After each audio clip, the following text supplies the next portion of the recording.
Drugi del našega posveta.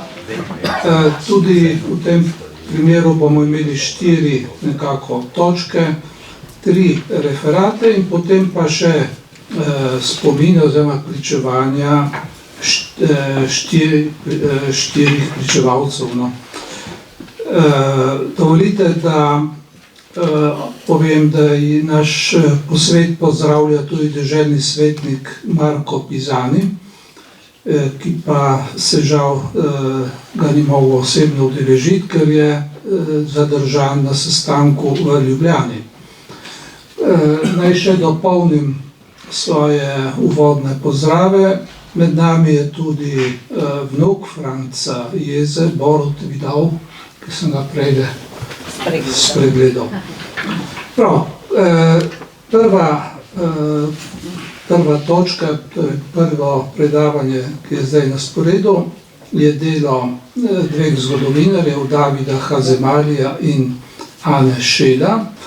Naslov je Tržaški separatist, torej Jeza, in Münchenski delovodja, podobnosti in razhajanja v pogledih Franca Jeze in sodobnika Branka Pistivška na idejo o slovenski državi. Žal, ta 2 zgodovinarja pač se nista mogla osebno udeležiti našega zasedanja, ampak sta posredovala svoje poročilo, ki ga bo prebrala raziskovalka Študijskega centra za narodno spravo iz Ljubljane, gospa Petra Grabrovec. Prosim. Pozdravljeni tudi v mojem imenu. Torej, bom kar začela. Dovolite, da se na začetku zahvaliva organizatorjem za povabilo in izrečeva čestitke za organizacijo tega pomembnega znanstvenega posveta, za katerega verjameva, da bo doprinesel še kako potrebna nova spoznanja o življenju in delu Francu Jezi. Prisrčno se zahvaljujeva tudi kolegici Petri Grabrovec, ki je prijazno pristala, da bo prebrala najino razpravo. V senci hladne vojne, ko je enopartijski jugoslovanski režim s trdo roko zatiral vsakršne znake separatizma in independističnega razmišljanja, se je v emigraciji oglašalo vedno več osebnosti, ki so s svojim delovanjem pomembno prispevali k zorenju ideje o slovenski samostojnosti.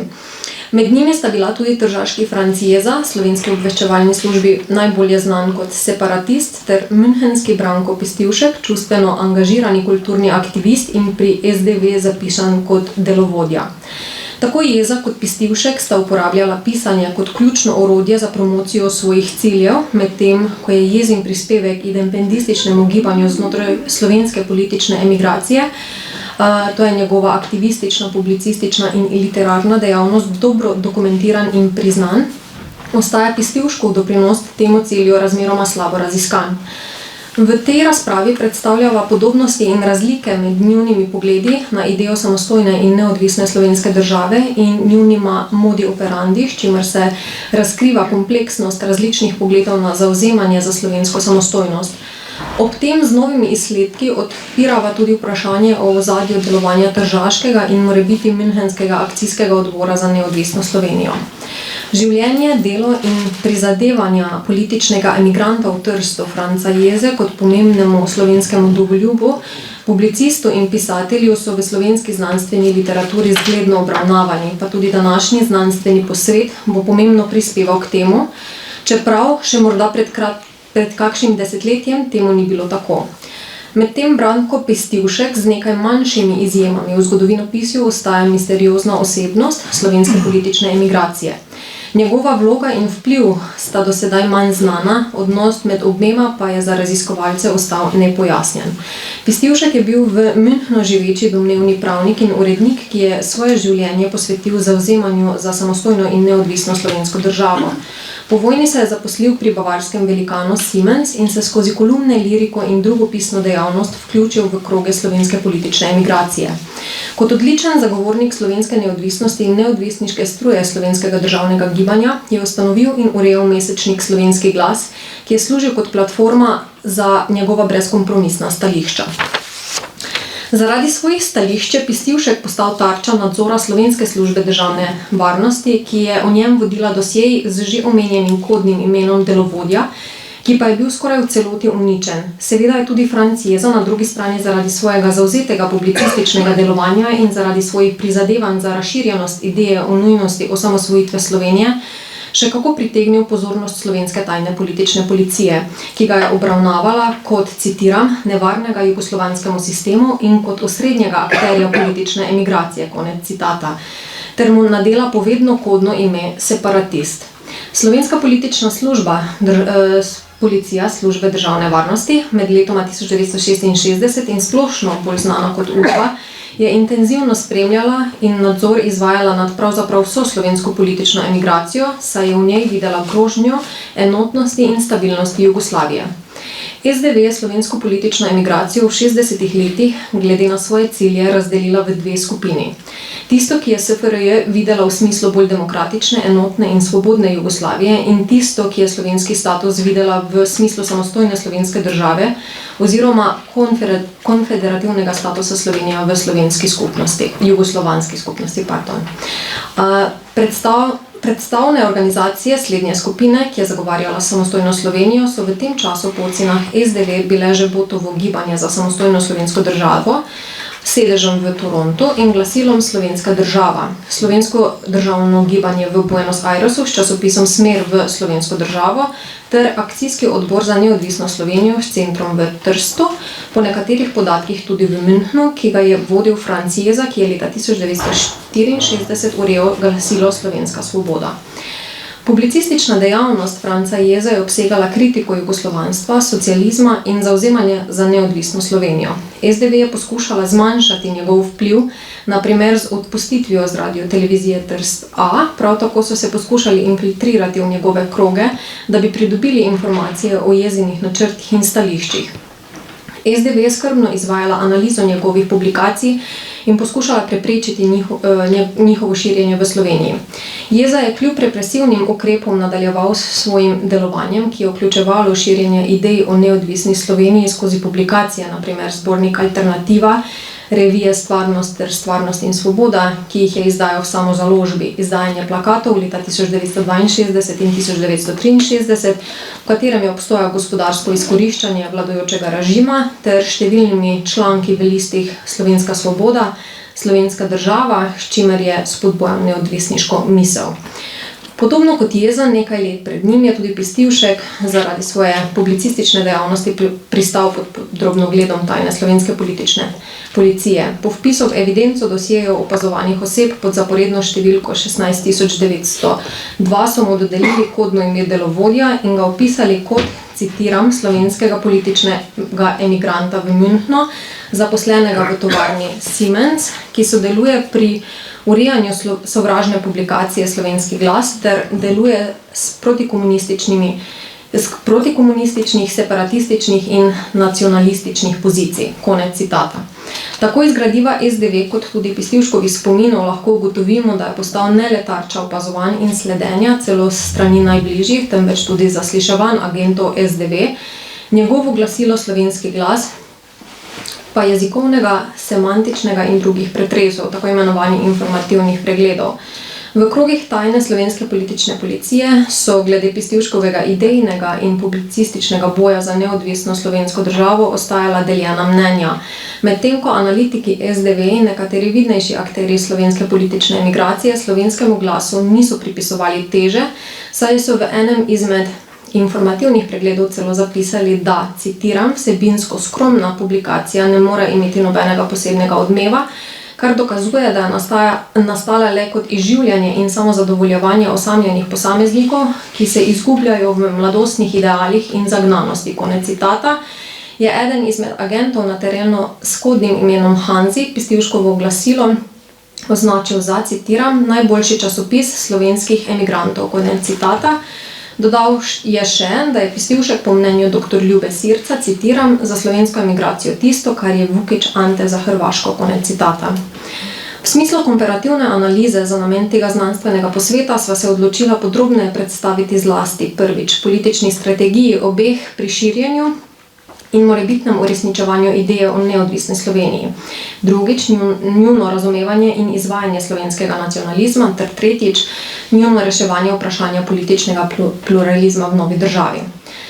V začetku 60. let 20. stoletja je namreč vprašanje, ali naj postane Slovenija neodvisna in samostojna država ali pa ostane sestavni del demokratizirane jugoslovanske državne tvorbe, povzročilo idejno-politično shizmo znotraj večinsko protikomunistično usmerjene slovenske politične emigracije. V slovenskem državnem gibanju so Kreko v odgovor sprejeli izjavo, v katerim so zapisali, da naj slovenski narod, citiram, v danem trenutku razglasi svojo državo in si postavi vlado, ki bo z lastnimi oboroženimi silami skrbela za red in varnost slovenskega ozemlja. Konec citata. Skladno s to neodvisniško strujo slovenske politične emigracije se je leto kasneje pojavil že omenjeni akcijski odbor za neodvisno Slovenijo, ki ga je slovensko državniško gibanje prepoznalo kot svoje evropske predstavnike. Za gonilno silo tržaškega akcijskega odbora je bil že v 60. letih prepoznan Franc Jeza. Naj omeniva, da se Jezini nazori niso popolnoma skladali z nazori slovenskega državniškega gibanja. Raziskave Janeza Nareda, Jureta Ramšaka, Darka Friša in najinih malenkosti in nekaterih drugih slovenskih raziskovalk in raziskovalcev ter določena ohranjena poročila SDV, slednja je sicer treba jemati z nekaj mere soli, omenjajo morebiten obstoj dveh ustanovitvenih točk akcijskih odborov za neodvisno Slovenijo, ki naj bi se pojavljali sočasno v Trstu ter Münchnu. Pri tem bi glede na deljene poglede o neodvisni Sloveniji sklepali, da bi lahko za münchenski akcijski odbor stal tamkaj živeči Jezin sodobnik Branko Pistivšek. Znano je tudi, da je tajna slovenska politična policija že kmalu po pojavu prvih kolumen v emigracijskem časopisju, pod katerim se je podpisoval akcijski odbor, ter letakih, ki so preplavili Trst z okolico, v katerih je leta 1963 akcijski odbor pozival k vstaji, začela to organizacijo povezovati s Francom Jezom in nekaterimi drugimi predstavniki slovenske politične emigracije.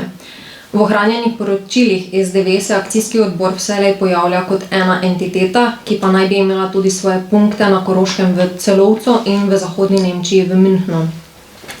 Specifično za München velja na tem mestu izpostaviti ugotovitev, da SDV v bavarski prestolnici izvzemši organizacijo slovenskih študentov v Münchnu, katere član naj bi bil Pistivšek, v 60., 70. in 80. letih ni zasledila obstoja nobene podobne slovenske ekstremno sovražne organizacije.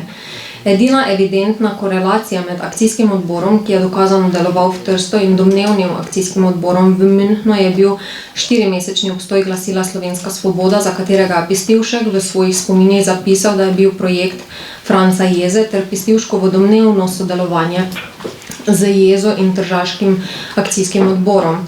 Pri akcijskem odboru je torej šlo za osebni Jezin projekt, kateremu je povabil somišljenike, vendar na temeljih neodvisniške misli, razširjevanja letakov in publicistične dejavnosti ni formirala oprijemljiva organizacijska tvorba. O domnevnem münchenskem akcijskem odboru iz ugotovljenega in pregledanega gradiva ni moč potegniti podobnih jasnih ugotovitev. Pistivšek, ki je bil v danih letih že aktiven v slovenski politični emigraciji, v svojih spominih akcijskega odbora ne omeni niti z besedo. Vkolikor je takšna tvorba morda neke vrste podružnica v bavarski prestolnici takrat obstajala, zanjo nimamo dokazov, saj ni omenjena niti v poročilih SDV, niti v Pistivškovih spominih. Slednji bi v spominih tako sodelovanje z vodilnimi akterji bržkone omenil, saj vemo, da se je znal rad pohvaliti. Zanimivo, Pistivšek tudi ni omenil sodelovanja z Jezo ali tržaškim akcijskim odborom, čeprav ga je, kot bomo videli v nadaljevanju, cenil. Politična strategija Franca Jeze za neodvisno Slovenijo je bila preudarno zasnovana in je temelje na več ključnih vidikih, ki so odražali njegov premišljeni, a odločni pristop k osamosvojitvi. Njegova strategija je temeljila na oblikovanju ideološkega okvira, ki bi združeval Slovence v prizadevanju za neodvisnost, ne glede na njihove politične in ideološke razlike. Zavzemal se je za etično in kulturno utemeljeno državo, kjer bi slovenska identiteta, jezik in kulturo predstavljali osrednji del državnotvorne misli. Kot vodilna osebnost akcijskega odbora je v Trstu oblikoval strateško platformo za koordinirano delovanje slovenske politične emigracije. Ključno orodje Jezine politične strategije je predstavljalo publicistično delo, saj je bil prepričan, da je ozaveščanje slovenskega naroda o nujnosti neodvisnosti ključnega pomena za uspeh osamosvojitvenega gibanja. Poleg intelektualnega in publicističnega delovanja pa je Jeza zagovarjal tudi diplomatski pristop. Verjel je, da je za uspeh neodvisniških prizadevanj ključno vzpostaviti slovensko identiteto v mednarodni skupnosti in pridobiti podporo tujih držav za slovensko osamosvojitev.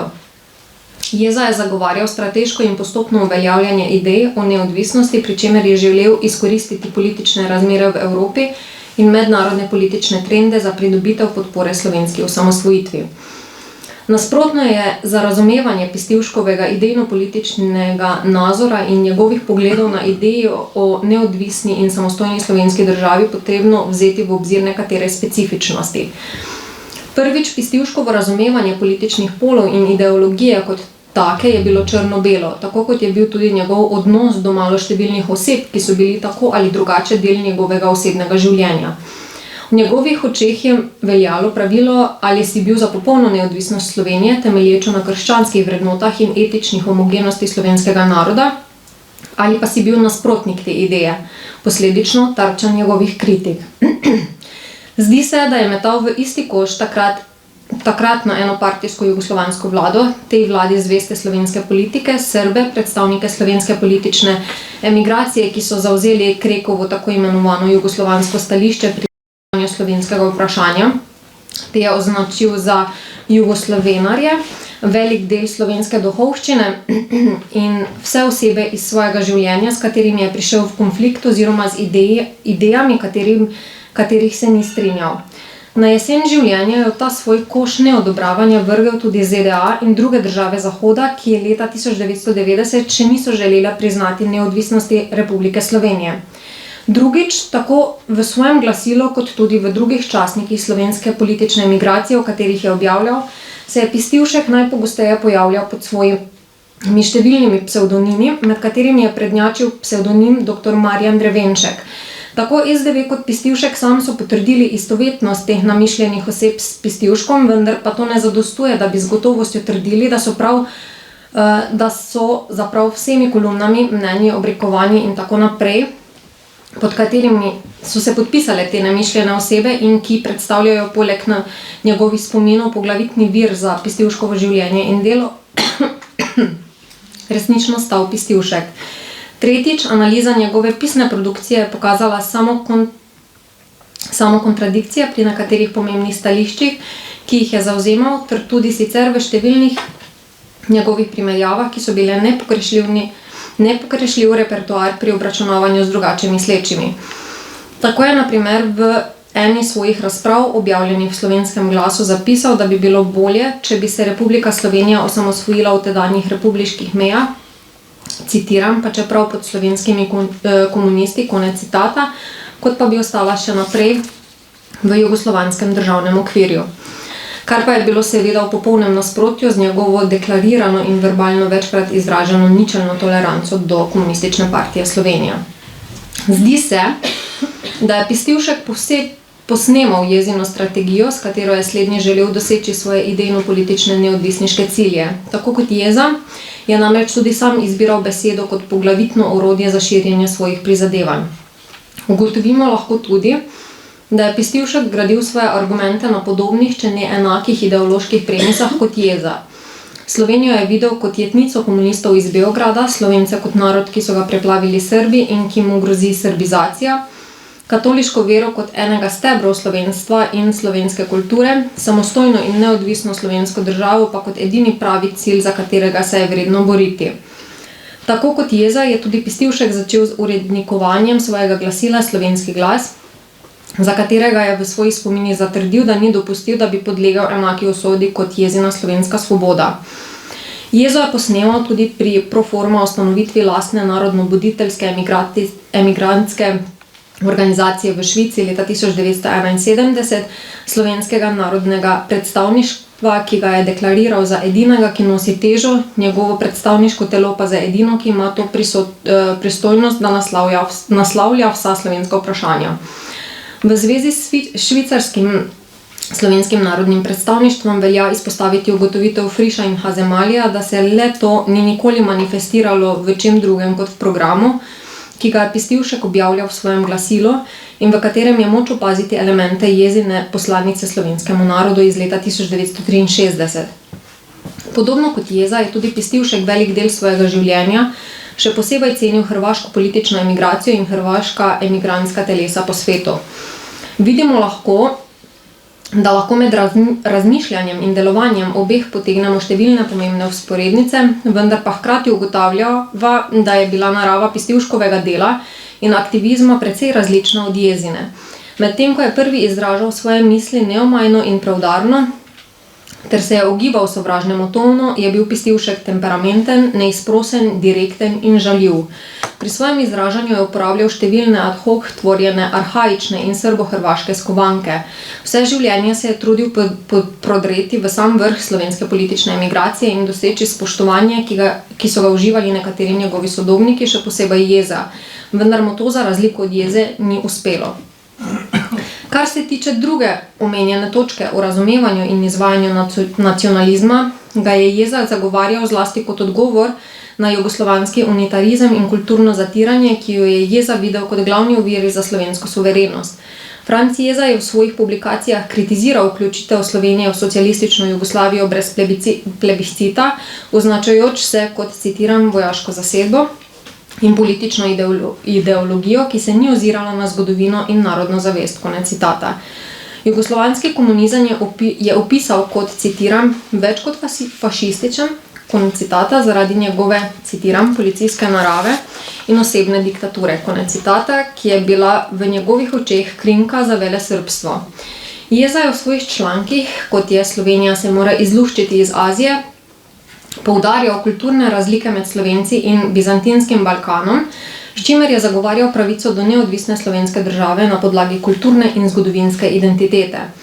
V svojem nacionalizmu je bil odločen zagovornik ideje, da, citiram, noben narod ne more uživati resnične demokracije brez lastne države, konec citata. Poudarjal je zgodovinsko pravico Slovencev do samostojne države in se postavil proti vsakršni obliki Jugoslovanske federacije, ki je po njegovem mnenju nasprotovala načelom resnične demokracije. Zavzemal se je za idejo, da bi se vsi, ki se ne strinjajo z neodvisno Slovenijo, citiram, izločili iz slovenske narodne skupnosti, konec citata. Pistivšek je na drugi strani izpostavljal zatiranost slovenskega naroda strani enopartijske komunistične oblasti na eni strani ter Srbov na drugi strani. Iz ohranjene pisne produkcije lahko ugotovimo, da je bil vseskozi kritičen do Srbov, ki jih je krivil za srbizacijo Slovenije, do obstoja Jugoslavije kot take ter še zlasti do jugoslovanstva.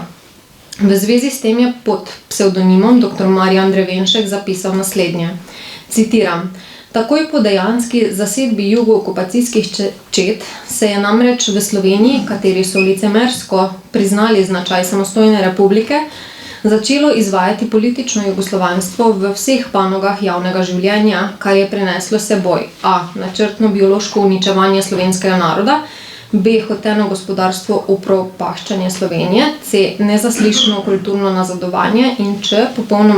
popolno ohromitev in razkoj verskega življenja, konec citata.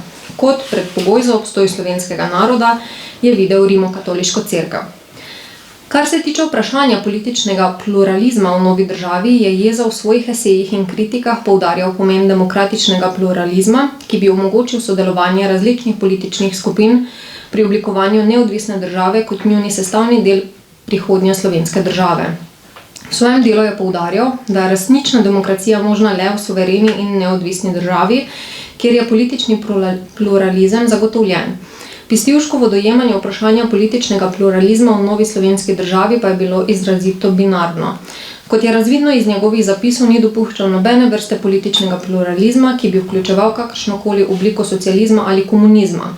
Leta 1979 je pod psevdonimom dr. Marijan Drevenšek v zvezi s tem zapisal naslednje, citiram, marksizem ali, če hočete, socializem, komunizem, krščanski socializem, trockizem, leninizem, eurokomunizem, tercemundizem in tako dalje je mogoče ali sprejeti v celoti, kot so ga sprejeli komunisti, ali pa zavreči v celoti, kot ga zametujemo mi, konec citata. Njegovo stališče do tega vprašanja je torej izključevalo možnost kompromisa ali sodelovanja z njemu nezaželenimi političnimi silami. Sklep. Franca Jezo in Branka Pistivška je združevala njuna globoka predanost prizadevanjem za neodvisno in samostojno slovensko državo in strategijo, ki je velevala uporabo pisane in tiskane besede za dosego tega cilja. Svoje argumente sta gradila na podobnih ideoloških temeljih, da si ravno je pristop prvega bil bolj umirjen, diplomatski in je dopuščal dialog z drugače mislečimi, medtem ko je drugi stavil na neposreden, čustveno voden in pogosto konfrontacijsko slog pisanja in vodenja medsebojnih odnosov. Kljub različnim pristopom, Jeza kot politični strateg in Pistivšek kot kulturni aktivist, sta se zavzemala za ohranitev slovenske narodne identitete in svobode. Ugotovitve izpisane zapuščine obeh neodvisniško mislečih slovenskih političnih emigrantov ter ohranjenega gradiva tajne slovenske politične policije kažejo na to, da sta v 60-ih letih zelo verjetno sodelovala v tržaškem akcijskem odboru, vendar pa intenziteta tega sodelovanja ostaja neznanka. Ob tem se odpira vprašanje, koliko je Jeza vplival na Pistivškov idejno-politični nazor, še posebej, če upoštevamo Pistivškovo posnemanje Jezinih korakov. Čeprav je Pistivšek Jezina glasila večkrat etikiral za levičarska, ga je vse skozi cenil. Na koncu je Pistivška njegova konfrontalnost najverjetneje stala ogleda znotraj slovenske politične emigracije. Da si ravno je vse življenje trudil pridobiti na prepoznavnosti, ki so je bili deležni bolj vidni predstavniki slovenske politične emigracije, kar je bilo zanimivo, kontradiktorno njegovemu siceršnjemu strahu pred agenti SDV in posledični obsedenosti s psevdonimi, mu nikoli ni uspelo postati viden. In, kot vemo, je po besedah Saše Martelanc med vsemi vidnejšimi zagovorniki samostojne in neodvisne slovenske države iz vrst slovenske politične emigracije bil ravno Franc Jeza najvidnejši. Citiram: Že ob sami izgovorjavi njegovega imena je vsakdo takoj pomislil na slovensko državo, pa naj je že bil pristaš ali nasprotnik. Konec citata. Toliko z najine strani, bolj poglobljena razprava pa bo luč ugledala v razširjenem znanstvenem prispevku. Hvala. Davidu Hazemaliju in Ani Šelje se lepo zahvaljujemo za to temeljito in zanimivo primerjavo Franca Jeze in Branka Pistivška, ki nam bo gotovo pomagala tudi bolje razumeti Franca Jezo in ga bolje tudi oceniti. Zahvaljujem se tudi Petri Grabrovec, ki je prebrala to besedilo.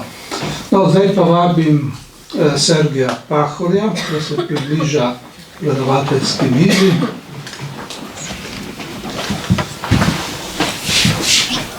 Sergej Pahor, kot veste, je časnikar, kulturni delavec, dolgoletni predsednik Društva slovenskih izobražencev. Kot izhaja med drugim tudi iz poročil Udbe, ki jih beremo v knjigi Igorja Merze, pa je bil tudi član tiste skupine mladih zagnancev, ki so sodelovali s Francem Jezo. In s Francem Jezo je potem tudi sodeloval kot časnikar, kot urednik Radia Trsta. No, njegovo predavanje ima naslov Od zatikanja letakov za brisalce do skupnega dela na radiju. Prosim, Sergej. Hvala lepa. Ideja o slovenski državni samostojnosti, tudi očala sem pozabil, o slovenski državni samostojnosti v prvih povojnih letih sploh ni bila prisotna med Slovenci na Tržaškem. Če jo je kdo gojil, je ni razglašal v javnosti. Franc Jeza pa je bil gotovo edini, ki jo je javno zagovarjal, vehementno, kot osnovno pravico slovenskega naroda. Večina tržaških Slovencev, ki niso bile žrtve prisilne in tihe asimilacije, je odpor proti raznaradovalni politiki italijanske države, da se razumemo, ne samo fašizma, proti nam so bili ne samo ves javni aparat, ampak tudi vse javno mnenje, začenši z mediji in z individualnim zanikanjem prisotnosti Slovencev v mestu ter splošnim sovražnim in zaničevalnim odnosom. Torej, večina teh Slovencev v zadnji fazi vojne je enačila odpor proti italijanstvu, proti fašizmu, enačila s partizanstvom. Po vojni pa je uradni branitelj Slovencev postala Jugoslavija, ki je sicer že dober mesec po zavzetju mesta umaknila vojsko in mesto prepustila zavezniški upravi. Jugoslovanska skrb za manjšino pa je bila le deklarativna, navidezna bi rekel, saj že na pogajanjih za mirovno pogodbo leta 1947 ni znala uveljaviti slovenskih upravičenih mejnih zahtev in niti ne manjšinskih pravic. Podobno se je ponovilo kasneje še z Londonskim memorandumom in še posebej z Ozimskim sporazumom, ko je Jugoslavija leta 1975 pasivno, uradno, se pravi zavezujoče, sprejela kot danost dejstvo, da je slovensko vprašanje, manjšinsko vprašanje, notranji problem Italije. To je takrat osebno potrdil eden izmed vodilnih slovenskih politikov Mitja Ribičič. Takratni slovenski deželni svetovalec Drago Štoka ga je na srečanju v vladni reprezentančni vili v Portorožu vprašal, ali moramo to razumeti, da si odslej za uveljavitev manjšinskih pravic moramo pomagati sami. Priznal je, tako je. Tako nas je pustila Jugoslavija na cedilu. Zato se je potem začela naša dolga pot prizadevanj, najprej za zaščitni zakon in potem za njegovo zelo postopno in počasno uresničevanje. Zdaj imamo skoraj vse, zadostno vidno dvojezičnost, vrnili so nam Narodni dom oziroma lastništvo Narodnega doma so prepisali na slovensko ustanovo, notor pa še nismo dejansko prišli. To se pravi, to teče zelo počasi, ne? Zdaj pa nas ni več, manjšine ni več. Usodne številke potrjujejo, da manjšina izginja. Več kot stoletna prisilna in tiha asimilacija sta nas privedli v sedanje stanje, ki ga lahko upravičeno označimo kot evtanazija neke manjšine. Mi boste oprostili ta izraz, ki je nekoliko trd, ampak to so dejstva. Demografske zime ne moremo kriviti za številčno upadanje Slovencev na tej strani meje, ker se je prebivalstvo medtem v tem skoraj stoletnem obdobju postaralo in ni bilo več sposobno nadomeščati naravni upad. Oprostite, pa to nima nič opravka z idejo o slovenski državi, boste rekli. A vendar razloži, zakaj ta ideja ni mogla prodreti v slovensko manjšinsko javnost. Še posebej v prvem obdobju po drugi svetovni vojni. Preveč smo se morali ukvarjati sami s sabo in z ločitvami med nami. Demokratični tabor je bil številčno skoraj neznaten in kljub neznatnosti tudi politično razcepljen. Liberalci, katoličani in skupina neopredeljenih. Vsi za 3000 ali pol ali malo več glasov. Medtem ko pa se je levica, ki je bila mnogo številčnejša, kar je nastala iz povojne levice, ki je bila vsa antifašistična, ampak se je naslanjala v celoti seveda na Jugoslavijo. Po informiranju je sicer izgubila večino volilnega telesa, ker so potegnili z italijansko komunistično partijo, a se je še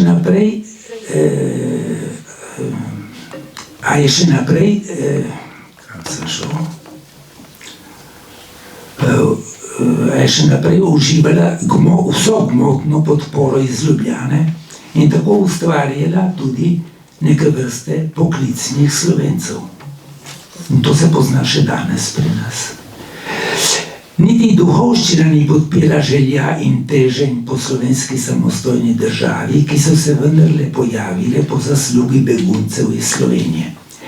Na vsak način se je hotela otresti očitka domobranstva, ki zlasti na Tržaškem ni uživalo nobene simpatije. Brez diskusije so bile vse te ideje označene kot utopija v najboljšem primeru. Država Slovenija je ostajala vizija, ki je bila predaleč, da bi jo lahko osvojili. Osebno sem o samostojnosti Slovenije začel razmišljati šele po predavanju Jožeta Peterlina na enem izmed sobotnih večerov v Slovenskem kulturnem klubu. To je bil študentski klub, smo se sestajali v sobotah zvečer, kjer smo se mladi radi zbirali. Takrat je Max Šah razdelil med nas tudi nekaj izvodov slovenske države, ki je izhajala v Argentini. Od takrat sem jo skoraj redno bral in nekaj časa tudi dopisoval vanje kratke članke o ekonomskih pobudah v Sloveniji, vse v duhu samo prepričevanja, da je Slovenija sposobna samostojnega življenja. Vsi ugovori proti samostojni državi Slovenije so sloneli na trditvah, da je Slovenija premajhna, da bi se ubranila ekonomskih in političnih pritiskov sosednjih držav. To je bil pouk, posledica Prve svetovne vojne. Franca Jezo sem spoznal na kasnejših srečanjih Društva slovenskih izobražencev. On je izkoristil vsako priložnost, da je vehementno spodbijal vse pomisleke, dvome in ugovore proti samostojni Sloveniji. Navajal je številne majhne države, ki obstajajo brez travm in drugih težav in v miru s sosedami. Jeza je znal biti zelo prepričevalen in ustrajen, tudi trmast v svojem razglabljenju, toda brez demagogije, ne glede na politično pripadnost sogovornika. Ko zdaj razmišljam, mislim, da je bil pripravljen prepričevati tudi komuniste, če bi ga poslušali, čeprav z njimi ni imel stikov. Sredi 70-ih let je, če me spomine vara, Franc Mljač organiziral srečanje skupine mladih z Jezo. Ne vem točno, kdo je dal pobudo, ampak mislim, da je organiziral Mljač. Sestali smo se v neki gostilni na trgu Belvedere, sredi Videmske ceste, ki povezuje središče mesta z Rojanom. Zbralo se nas je 10, morda 12. Jeza nas je prepričeval o nujnosti samostojne Slovenije, sicer bo jugoslovanstvo balkaniziralo slovenski narod. Napovedal je tudi tisk letakov, ter nam govoril, da jih je treba širiti. In širiti predvsem idejo o samostojni Sloveniji. Malo katere je prepričal, da bi sodelovali pri akciji z letaki. Vem, da jih je Franc Mljač, kot sam Jeza, postavljal na vetrobrane avtomobile v slovensko registracijo. Marjan Bajc in jaz sva tudi prevzela šop letakov. Vem, da je Marjan speljal eno od svojih zamisli, pa mi ni jasno kaj. Jaz pa sem ob 1. maju, mislim, da je bilo tam sredi 70-ih let, pokupil nekaj izvodov Primorskega dnevnika, v vsakega vključil en plakat in jih poslal po navadni pošti, v upanju, da Primorski dnevnik, ki je bil pač režimski list, ne bo vzbudil pozornosti na pošti. Zato sem izbral prav 1. maj nalašč. Naslove sem dobil v ljubljanskem delu, ki je v rubriki bralcev objavljalo tudi imena piscev in njihove naslove. Jaz sem izpisal naslove tistih piscev, ki so bili kritični do sistema ali so opozarjali na kakšno upravno ali ekonomsko afero. Še zdaj ne vem, v kolikšni meri je moja akcija uspela. Res pa je, da so naslovi piscev v tisti rubriki v delu kmalu izginili. Tako se je pač zgodilo, to je bil rezultat verjetno tiste akcije. Plakate sem uporabil še enkrat, ko sem bil s prijatelji v Kopru. Izkoristil sem temni kotiček pod arkadami blizu starega pristanišča in jih položil na pult prodajalne časopisov. Toda to so mladostne anekdote. Z jezo sem kasneje imel veliko stimulativnih stikov na tržaškem radiju, zato so bili pogovori na dnevnem redu o vsakem vprašanju. Jeza je bil izredno razgledan in načitan ne samo v literaturi, ampak tudi o družbenih problemih nasplošno.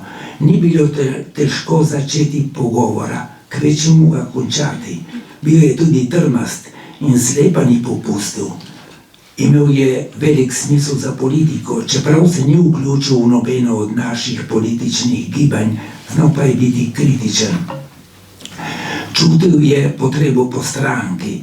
Ko se je demokratični tabor vendarle združil na deželni ravni leta 1975, ko je nastala slovenska skupnost, se je močno zavzemal, da bi v njenem nazivu stala oznaka stranka, ki naj bi že sama po sebi označevala demokratičnost družbenega sistema. Tako je ljubil demokracijo in svobodo. Bil je za normalno državo in za laičnost v politiki. V tem smislu je bil zelo kritičen do predvojne politike v Sloveniji, kjer je prevladovala klerikalna ljudska stranka. Očital ji je pomanjkanje notranje dialektike, kar je hromilo razvoj in pomlajevanje vodstva. Te šibkosti takratnega sistema so prišle kmalu na dan ob izbruhu vojne. Tragično, seveda. Klerikalizma ni prenašal in tako daleč, da je našemu društvu in organizatorjem Drage očital, da delujemo pod okriljem cerkve. Rabil je besedo kuratela in nas v tem nekoliko prizadel, ker smo se pač naslanjali na edino obliko organiziranega življenja katoličanov. Takrat so katoličani bili sposobni zbrati tudi več 100 ljudi na kakšni procesiji, danes niti tistega ni več.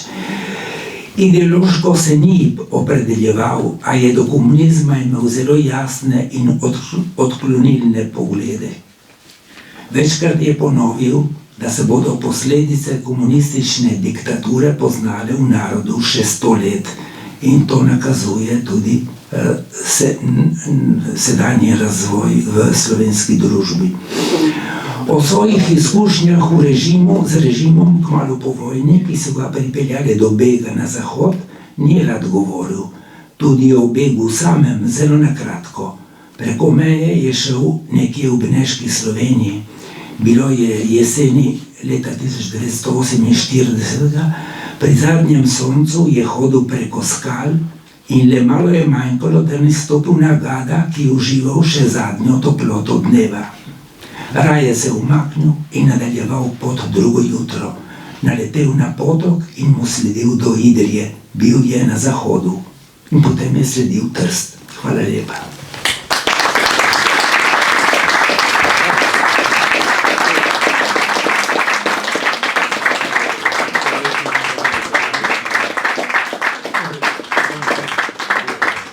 Sergiju Pahorju se prav lepo zahvaljujemo za te zanimive in dragocene, spomine, ki nam med drugim razkrivajo, da je tudi sam Sergij Pahor bil iznajdljiv aktivist, ne?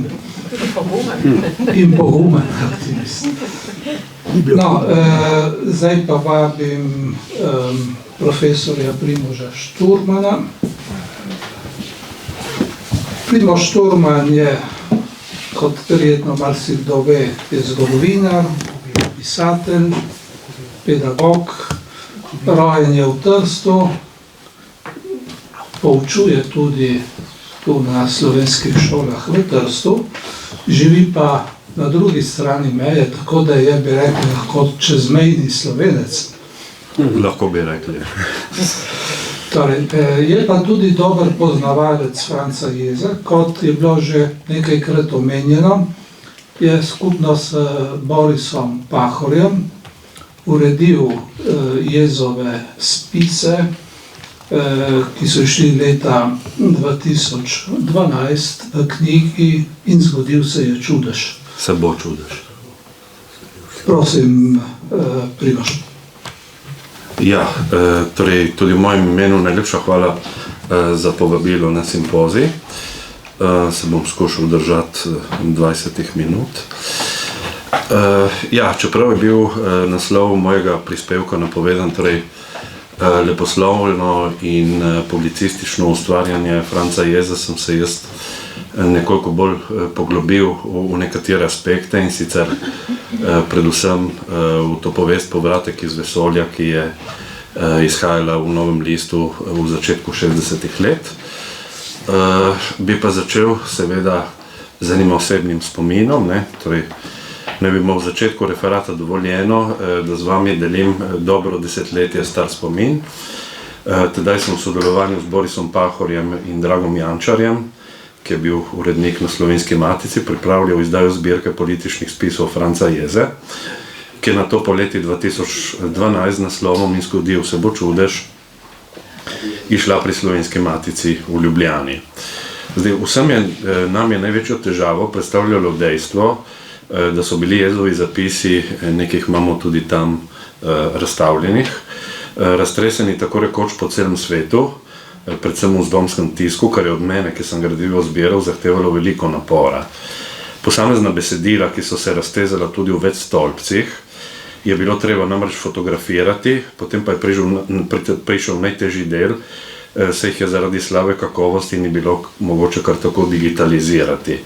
No, hvala Bogu so to delo opravili drugi in knjiga bi morala iziti že leta 2011 ob dveh pomembnih obletnicah. Prva je bila seveda 20. obletnica slovenske osamosvojitve, druga pa 95-letnica Jezovega rojstva, torej leta 1916. Zdaj, v veliko pomoč mi je danes, kakor tudi takrat, bil seveda zbornik simpozija o Francu Jezi, ki se je zgodil, simpozij seveda 10 let po njegovi smrti, mislim tu na ta tržaški del, torej bil je spomladi leta 1994. In kot zadnji izmed prispevkov je o njem objavljeno gradivo za bibliografijo Franca Jeze, ki ga je sestavil ptujski bibliotekar Jakob Emeršič, rojen leta 1940 v Halozah, umrl leta 2012. To je ta gospod na desni. Ja, in v njem zborniku bomo našli pa tudi krajši zapis literarnega zgodovinarja Martina Jevnikarja na levi, z naslovom Literarno ustvarjanje Franca Jeze. Zdaj, verjetno najbolj zanimiva ugotovitev, ki jo Jevnikar podaja v svojem prispevku, je ta, da bi lahko Jeza z veliko več prispeval slovenske književnosti na splošno, in ne samo tisti v Italiji, če, citiram tukaj, bi ne istočasno bil delal 100 drugih stvari, ker pač je bil človek, ki je za svoje preživetje moral delati marsikaj, ne samo za preživetje materialno, ampak tudi za preživetje oziroma rojstvo, razvoj te njegove ideje o samostojni Sloveniji. Zdaj, Martin Jevnikar se v svojem prispevku, ki še danes velja za najpopolnejši pregled Jezovega leposlovja, sicer sprehodi tudi na splošno med njegovim literarnim ustvarjanjem in podrobneje obravnava dve knjigi, danes sta bliže citirani, sta tudi pač razstavljeni, ki sta v taki obliki, mislim v knjižni obliki, išli že za časa avtorjevega življenja. To sta Moč ljubezni iz leta 67 in 13 let starejša z ustajenjem nagrajena Nevidna meja. Po Jezovi smrti pa je Goriška Mohorjeva družba pod skupnim naslovom Spomini iz taborišča objavila sklopa zapisov v Dahovskih blokih in Tekma s smrtjo, ki sta izhajala v Novem listu na prelomu med 6. in 7. desetletjem preteklega stoletja, torej konec 50. začetek 60. let. K spominu iz taborišča se vrnem ob koncu svojega prispevka spet z neko osebno noto. Manj znana so to je že to spomini s taborišča, tukaj je morda zgrešena letnica, ker so šle leta 85. Manj znana pa so tista Jezova pripovedna dela, ki niso doživeli objave. Martin Jevnikar jih v svojem prispevku izpred 10 let omenja kar nekaj, čeprav niso vsa literarnega značaja.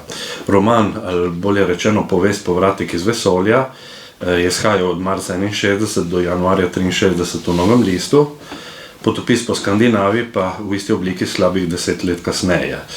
Zdaj v tem primeru gre bolj za neko polliterarno vrsto, skoraj za nek fantazijski potopis, vsaj tako sem ga jaz razumel, ne vem, če bi kdaj jezel na Švedskem oziroma v teh državah. In k vsem tem gre dodati še besedilo Smrt v pomladi, tudi danes večkrat omenjeno, ki je začelo izhajati v podobnem času kot Potopis, čeprav ga je avtor začel objavljati že v 50 letih oziroma nadaljevalo, je izhajati takrat, začelo pa je izhajati v 50 letih v zbornikih Stvarnost oziroma Stvarnost in svoboda, tudi že omenjenih. Zdaj, obe besedili sta sodeč po tem, da je pod njunim zadnjim objavljenim nadaljevanjem zapisano dalje, nedokončani. Pri Smrti v pomladi, ki sem ga bral pred leti, takrat, ko smo pač delali to zbirko na Slovenski matici, mislim, da je samo en del nedokončan, ker sta tam dva dela. Zdaj, seznama pa še ni konec, se je treba nujno omeniti zbirko, tukaj je na desni strani, Zakasnela pomlad in druge kratke zgodbe, uredila profesorca Vojka Havles, kot piše. Ta zbirka sicer ni izvirna v smislu, da izvirna je, napisal je Franc Jeza, ampak besedila so bila še predtem objavljena za časa njegovega življenja v periodičnem tisku, največ v reviji Mladika.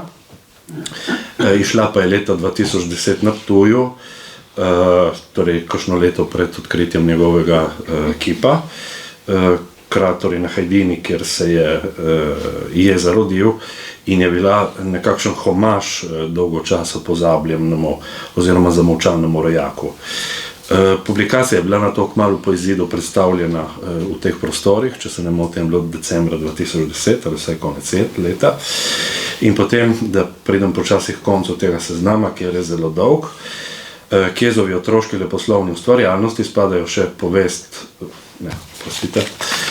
spadajo še zapisi, ki jih je avtor objavil v reviji Pastirček. In kot zanimivost naj dodam, da je Jeza še pred emigracijo v Ljubljani, takoj po drugi svetovni vojni, prevedel in objavil zbirko makedonskih povesti oziroma makedonske književnosti, to je bil še preden je emigriral. Zdaj, kaj je Jeza povedal leta 1980, ko je dobil literarno nagrado Vstajenje? Je povedal tako, pa če citiram: literarno ustvarjanje je vedno ostalo nekako postransko, čeprav najljubše področje mojega dela. Z veseljem bi se mu posvetil, če bi imel več časa, to da od leposlovnega pisanja pač ni mogoče živeti, vsaj ne pisatelju v mojih razmerah. Zato bom v nadaljevanju podrobneje obravnaval besedilo Povratek iz vesolja, ki je od vseh najbolj literarno dovršeno, čeprav se zaključi s koncem prvega dela in je torej brez nadaljevanja, kar je škoda, seveda, se bi jo v taki obliki, torej to besedilo, podobno kot ostale, težko objavili v knjižni obliki, prav zaradi tega, ker ni dokončano. Zdaj, v Podlisku je začelo izhajati 9. marca 1961 in se zaključilo 10. januarja 1963. Kot avtor ni naveden Franc Jeza, ampak kot lahko vidite tudi tukaj, le začetnici EZ.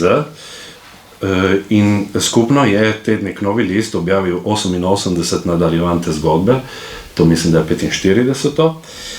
In v tem času, to je zanimivo, se v svetu zgodilo marsikaj.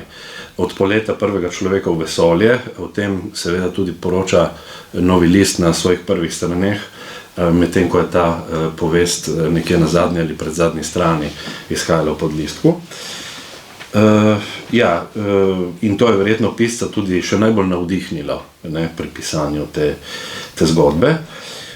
Takrat se je tudi začel drugi Vatikanski koncil, torej polno stvari pomembni se je zgodilo. Zdaj, v Jezovi pripovedi, ki se začne v drugi polovici 3., torej našega tisočletja, Jez človek, tako po njegovem pisanju, osvojil vse planete našega osončja in jih to, bomo rekli, ta prostor med planeti že posejal s svojimi postojankami. Zdaj, hvala Bogu, napredek tehnologije od leta 2011, ko smo zbirali gradivo za njegovo zbirko političnega dela, je hvala Bogu viden in sicer predvsem v tem, da je bil Novi list leta 2015 digitaliziran v sklopu projekta Digitisk, Digispomin in torej zato knjig oziroma zvezkov ni treba več fizično listati, ki bi se tudi pokvarili. In besedilo, to je pač dostopno kjerkoli, komorkoli in kadarkoli, čeprav bomo rekli, da je iskanje nadaljevanje neprestano branje z računalniškega naslona precej zahtevno tudi za oči. Zdaj, Jezova povest se začenja 13. maja 2592 ob 10:50 nekje v Severni Ameriki. Zanimivo, da je večina slovenskih literarnih ustvarjalcev v tistem času svoje dela postavljala v preteklost. Recimo Smoletova Antigona ali pa nekaj let kasneje 7 Rebulov roman v Sviljenem vetru in torej na novo obravnavale stare mite, Jeza pa se je odločil za skok v prihodnost, torej v nekakšno znanstveno fantastiko. Dogajanje uvede zadnji ples glavnega lika slovenskih korenin Petra Krušnika, pisano sicer SH, njegovo ime se razkrije kasneje, ne takoj na začetku, časnikarja, predstavnika nekakšne intelektualne elite tistega časa in on pleše z svojo ljubljeno Evo. Jaz ne vem, če je naključno ali ne naključno Jeza kot avtor izbral ime prve ženske, čeprav bo njegova zadnja. Torej, ta Peter Krušnik poleti z zemlje, ker ji grozi jedrska katastrofa. In ta polet v vesolje se zgodi z nekakšno Noetovo barko sredine 3. tisočletja, na katero grejo, bom rekel, najbolj reprezentativni ljudje. Obeta se torej spopad med svobodnim in enotnim svetom, v katerem se zrcali blokovska delitev iz časa hladne vojne, torej svobodni svet je nekako Zahod, enotni pa vzhodni blok oziroma Sovjetska zveza. In dejansko Jeza nekako, kot je se dostikrat zgodilo, tudi napove določene stvari, ali vsaj jih prehiti, ker se potem leto in pol kasneje zgodi ta famozna kubanska raketna kriza, ki se, hvala Bogu, reši mirno, ampak nekako je že nakazano to tudi v njegovi pripovedi. Zdaj, v pripovedi na to prisostvujemo konfrontaciji med usodo posameznika in usodo človeštva, ker dejansko ta Peter Krušnik se skozi sprašuje, kaj bom jaz kot posameznik lahko prispeval k rešitvi človeštva, katera je moja vloga in tako dalje. Torej, to je eden od pradavnih literarnih arhetipov, verjetno že od Homerja dalje. Zdaj, ponekod avtor preko svojih likov odpira tudi vprašanje transcendence in posmrtnega življenja. Torej, ti ljudje leta 2500 in tako dalje se še vedno sprašujejo o tem. In zdaj seveda se lahko upravičeno vprašamo, ali je že sam beg v vesolje in vrnitev čez nekaj tisočletij, bomo videli, kako se to zgodi, za človeka že nekakšna transcendenca oziroma življenje po smrti, v smislu, da bo preživel ogromno generacij. Zdaj, kaj Jeza v svoji fantazijski pripovedi namreč aplicira Einsteinovo relativnostno teorijo na človeško prakso. Pripovedni način se vse skozi spreminja, saj smo večkrat priča alternaciji pripovedovalca iz prvo v tretje osebnega, fokalizator oziroma ozariščevalec pa se sproti spreminja glede na potrebe. Zdaj, ko se ta vesoljska odprava, ki se imenuje Liberty, odlepi z zemljinega površja, lahko prisluhnemo dialogu med Petrom Krušnikom in vodjo odprave profesorjem Magnusenom. Takole se pogovarjata, torej pravi Magnusen Krušniku. Ni pa seveda izključeno, da ne bomo srečali drugih razumnih bitij v vesolju izven našega osončja in ta bitja so lahko v tehničnem pogledu veliko, zelo veliko pred nami, tudi za milijone let. Kako odgovarja Krušnik? Vas je strah ob misli na tako srečanje, profesor? In potem spet Magnusonova replika. Ne, ker menim, da so moralna načela splošno veljavna za vse svetove in za vsa razumna bitja. Ni pa mogoče, da bi bila kakšna civilizacija resnično napredna brez upoštevanja moralnih načel. Torej tukaj dejansko je podal celo poanto. Zdaj, v pogledu na zemeljsko piko tam daleč iz vesolja pa Peter Krušnik razmišlja. Kako morajo biti vendar ljudje na njej tako zaslepljeni, da se ogrožajo med seboj zaradi otročje naivnih hipotez o tem ali onem, ne da bi sploh pomislili, kako malo važno je vse tisto, če se človek ozre na probleme na zemlji od tu zunaj iz globin vesolja. Zdaj, v času, ki ljudem na tej vesoljski ladji teče zelo hitro, zakaj? Ker oni pač v njegovi pripovedi potujejo svetlobno hitrostjo, se udeleženci odprave, med katerimi stopa še pater Robert, zanimivo, da to trojico modrecev sestavljajo znanstvenik, humanist in teolog, sprašujejo, kakšen bo svet, ko se bodo čez svojih 6 let vrnili nanj, torej oni bodo preživeli 6 let, na zemlji pa bo zaradi njihova bliskovitega potovanja minilo več kot 1500 krat toliko časa, torej par tisoč leti. Mislim, ne vem, če 10 ali 15, v glavnem zelo veliko. Zasuk oziroma vrnitev na zemljo je v naraciji, bom rekel, nekoliko prehiter. Morda na vesoljski ladjici med tem časom kdo umre, kaj naredijo z njegovim truplom, se kdo rodi. Ljubezenska razmerja se na Libertyju zapletajo, a avtor dejstvo le omeni. Nekaj stvari bralec morda pogreša. Zdaj, Krušnik se po povratku na zemljo to najde popolnoma spremenjeno, ker njega vodja odprave pošlje na zemljo, čeprav ne takšno, kakšno bi si predstavljal. Zdaj, ime tega novega sveta je srečni svet, religija je tukaj prepovedana in v drugi polovici prvega dela lahko v pripovedi naletimo na nekatere elemente, recimo iz Orwellove antiutopije 1984, Defoejevega Robinsona, pa tudi krščanstva, ki se po 13 tisočletjih vrača v nekakšne katakombe. Torej, krščanstvo je bilo prepovedano v tem času in so se znašli neki ljudje tam gor v nekih hribih, ki so še vedno molili Boga. Zdaj, osrednje vprašanje, ki se nam postavlja, vsaj meni se je, pa seveda, kako bi Jeza recimo napisal takšen roman danes, ne, v informacijski in spletni dobi, tukaj oni komunicirajo med sabo s telefoni in tako dalje, bi bilo zanimivo, ampak seveda tega ne moramo vedeti. Zdaj za konec pa spet osebna nota, če mi dovolite, in sicer v zvezi z Jezovimi spomini s taborišča. Od leta 2005 je Generalna skupščina Združenih narodov 27. januar, torej dan osvoboditve Auschwitza, razglasila za dan spomina na holokaust. Veliko razumnikov, še posebej tistih, ki so taborišča preživeli, med njimi Boris Pahor, je precej glasno opozarjalo, da je spominski dan malce krivičen do tistih, ki so bili zaprti iz političnih razlogov, ker se pač spominja samo žrtev holokausta. In medtem je bil seveda tudi Franc Jeza, čeprav tega kot marsičesa drugega ni dočakal.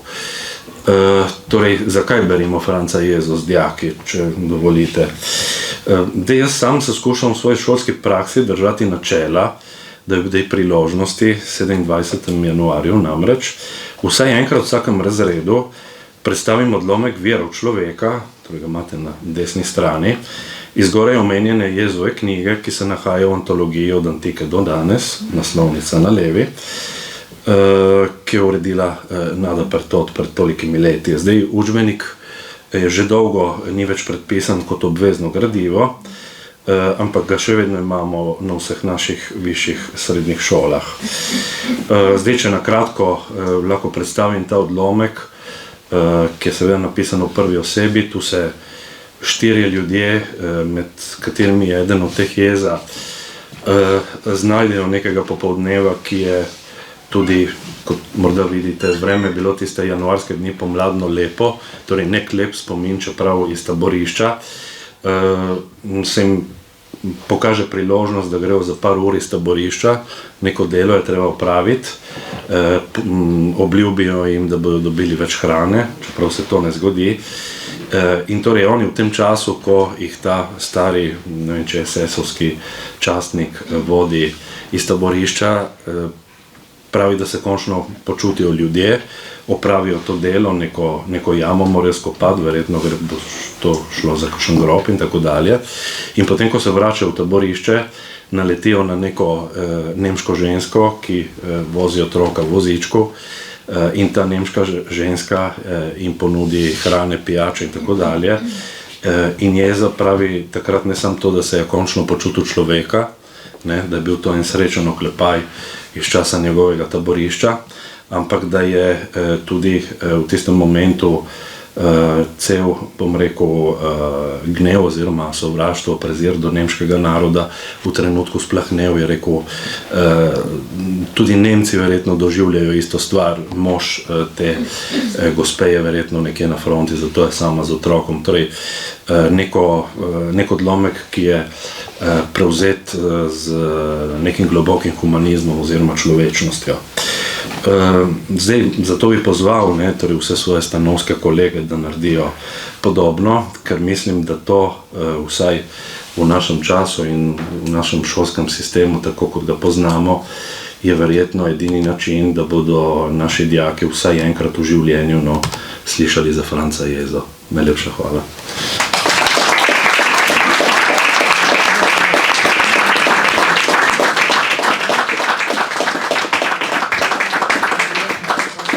Hvala lepa za ta pogled v Jezovo publicistično in zlasti literarno delo, ki nam potrjuje, da je bil Jeza tudi pomemben pričevalec grozot prejšnjega stoletja in po drugi strani tudi izredno ustvarjalen duh.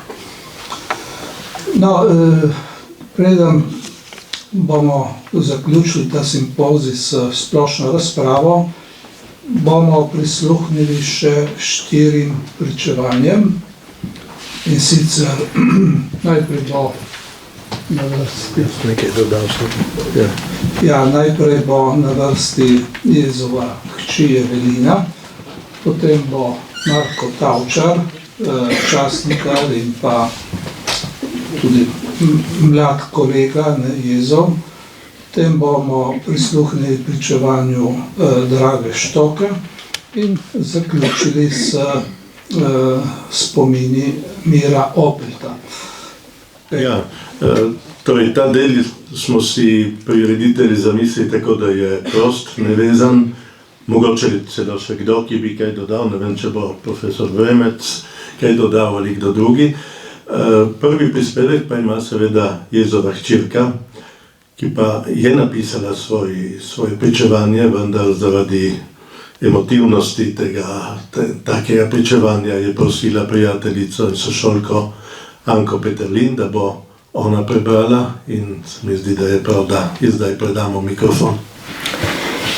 To pričevanje je poleg osebnih spominov na mojega očeta tudi sad maminega pričevanja, saj se on nikoli ni hotel ali ni mogel pogovarjati z mano o svojem otroštvu in travmatičnih izkušnjah iz kasnejšega življenja, ker me je hotel obvarovati vsega hudega. Naša družina je namreč po njegovem pobegu iz Jugoslavije živela v zelo težkih okoliščinah. Moj oče je zelo rad imel otroke. Spominjam se, kako smo skoraj vsako nedeljo hodili peš v Veliki Repen.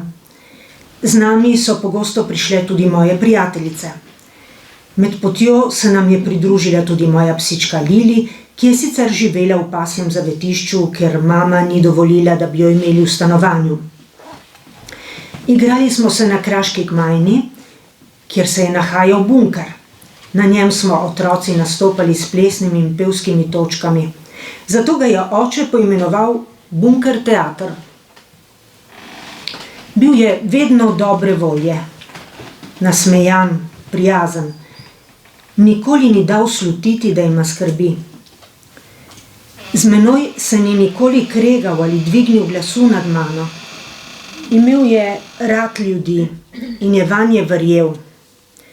V vsakem človeku je dobil pozitivno plat. Kljub vsemu hudemu je gledal pozitivno na življenje.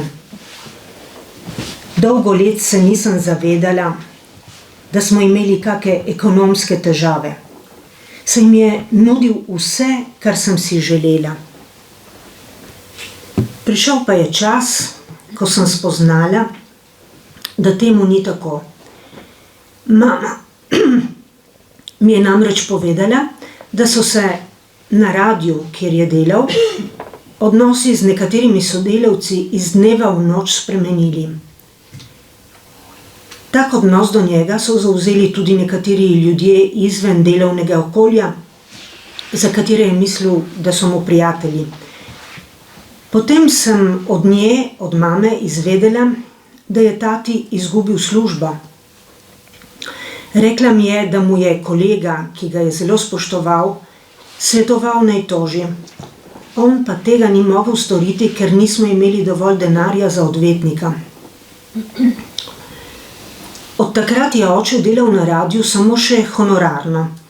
In še to hvala dobrim ljudem, ki so bili tam zaposleni in so mu pomagali ter posredovali, da je izredno dobival material za pisanje, ki je bilo potem objavljeno po radiju.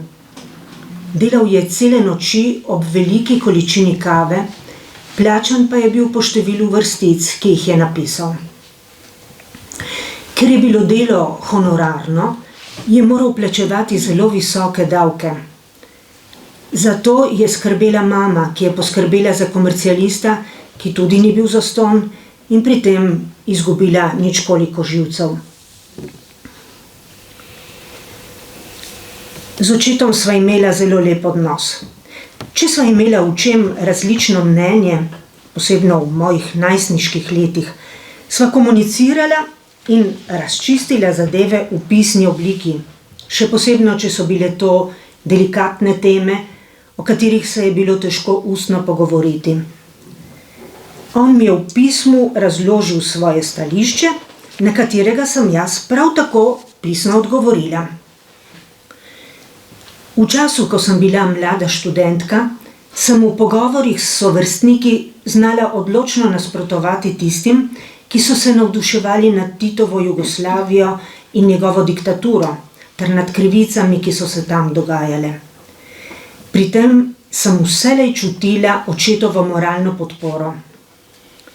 Svoje vrednote je prenesel name čisto spontano, z zgledom v vsakodnevnem življenju.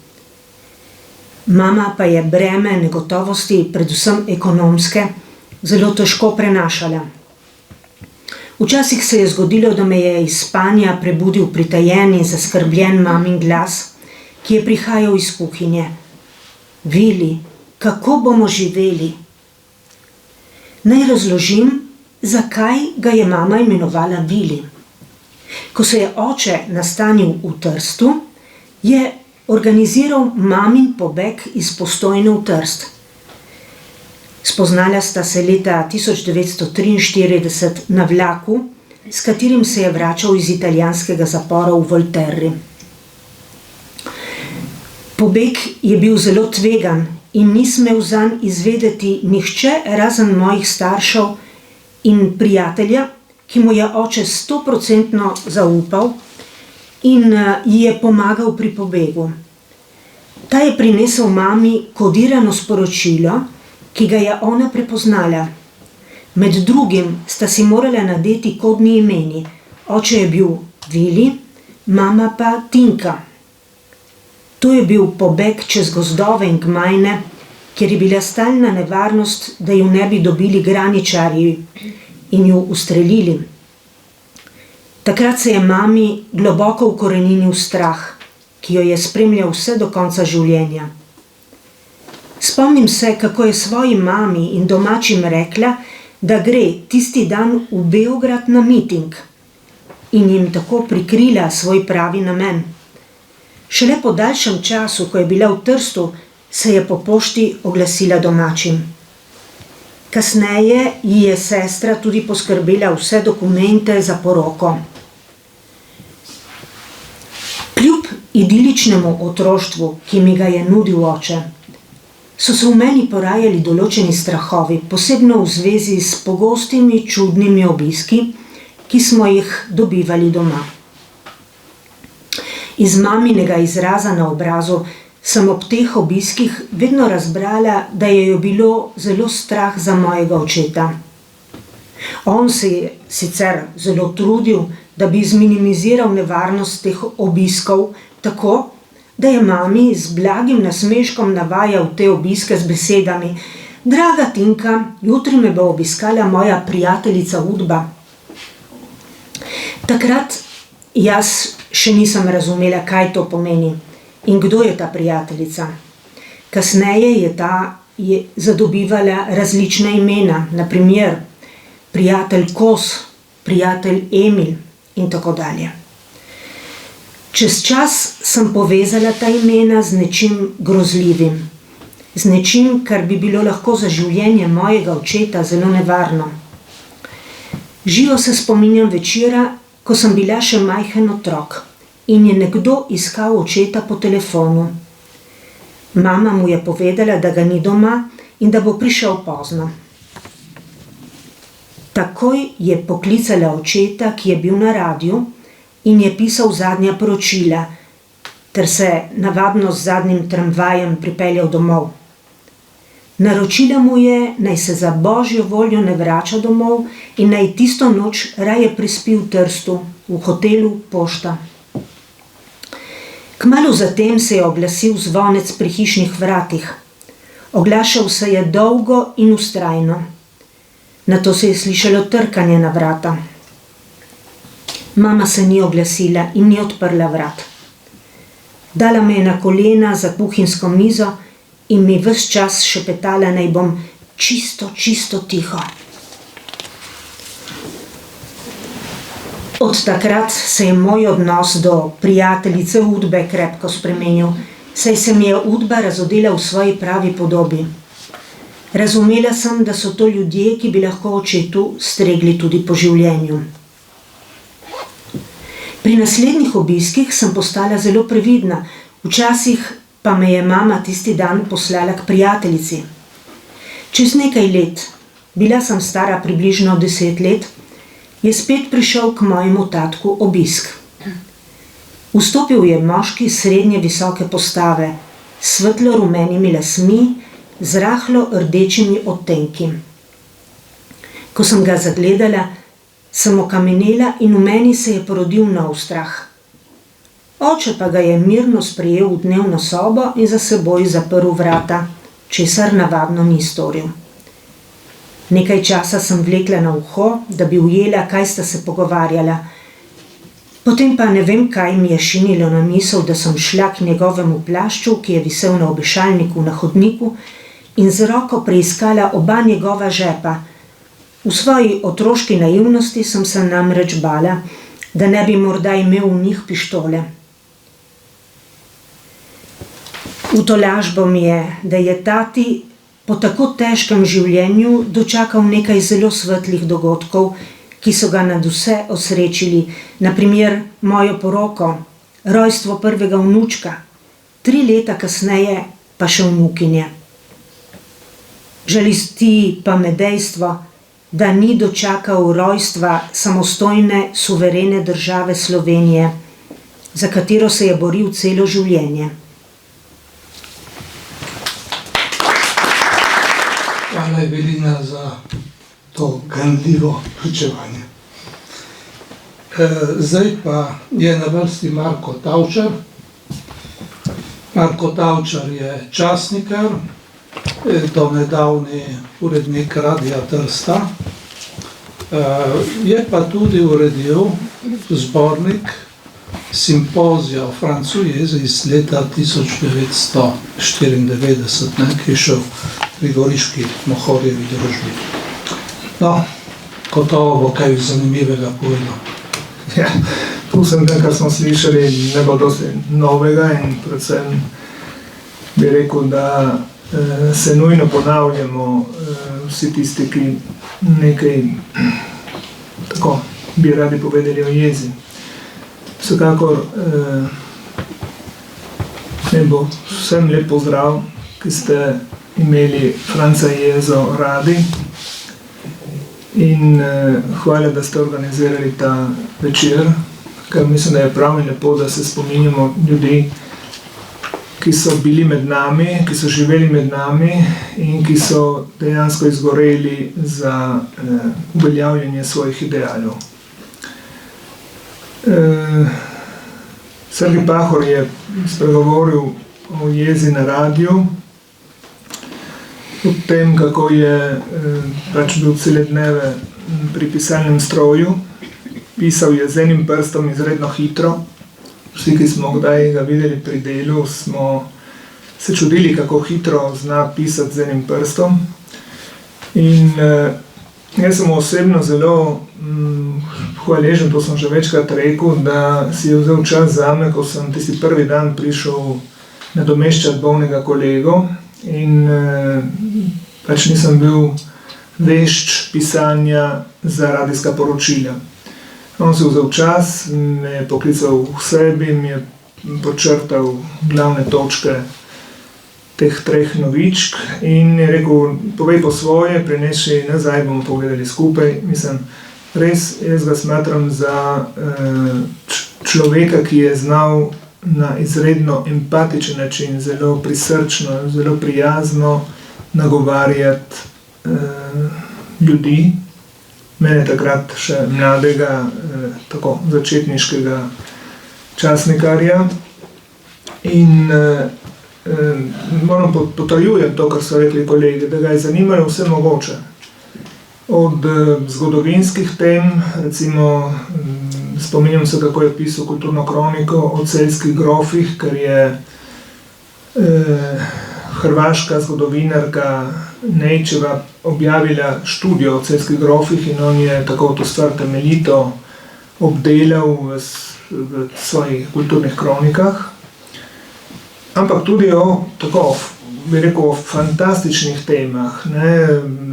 Poslušali smo Primoža, kako je predstavil ta podlistek, ki govori o povratku iz vesolja.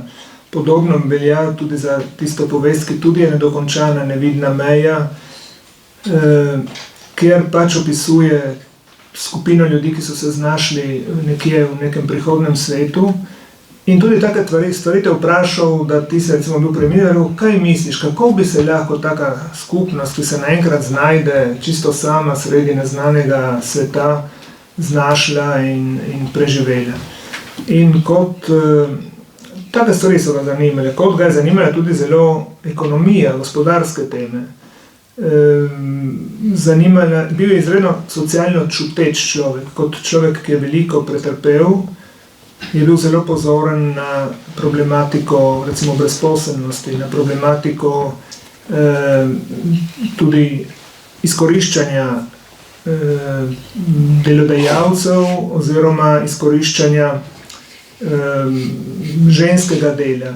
In se spomnim nekoč, kako se je zavzel in se skregal s kolegom zaradi šolskih torb. Češ, da so šolske torbe pretežke za osnovnošolčka, ki stopa v 1. razred in čemu služi, da mora nositi s seboj toliko knjig in toliko zvezkov, ko sam je lažji od šolske torbe, ki jo mora pač nositi. Seveda je kolega zagovarjal drugačno stališče, tudi ker je pač urejal tako otroško revijo, ampak to je bilo tako živahno kresanje mnenj,